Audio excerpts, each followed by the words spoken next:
নির্বাচনের পরিবেশ নষ্টের চক্রান্তকারীদের ভোটের মাধ্যমে জবাব দেবে বলে মন্তব্য করেছেন ঢাকা ৮ আসনে বিএনপি প্রার্থী মির্জা আব্বাস। বলেন, জামায়াত আমিরের এক্স অ্যাকাউন্ট হ্যাকের বিষয় হাস্যকর।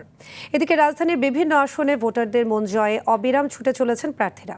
সাকিবুর রহমানকে সঙ্গে নিয়ে দীপ্তচন্দ্র পালের রিপোর্ট। নির্বাচনের কথার লড়াইয়ে রাজধানীতে সবচেয়ে বেশি আলোচনায় ঢাকা ৮ আসন। সকালে প্রচারে বের হয়ে বিএনপি মনোনীত প্রার্থী মির্জা আব্বাস জামাতের আমিরের এক্স অ্যাকাউন্ট হ্যাকের ঘটনাকে হাস্যকর বলে মন্তব্য করেন। কিছু কিছু প্রার্থীর কথা শুনে আমার মনে হচ্ছে ওরা জিতেই আছে।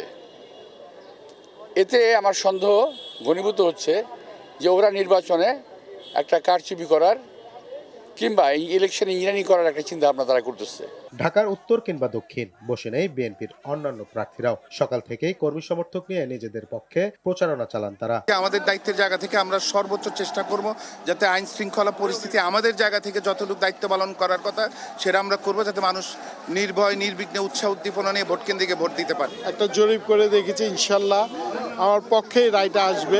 আমরা ইনশাল্লাহ গ্যাসের ব্যাপারটা প্রাধান্য দেব, প্রথমে তাদের গ্যাসের সমস্যার সমাধান করব। আমাদের নারীদেরকে নিয়ে কুরুচিপূর্ণ মন্তব্য করে তাদের কাছে দেশ এবং আমার এই দেশের মানুষ কখনোই নিরাপদ মনে করি না।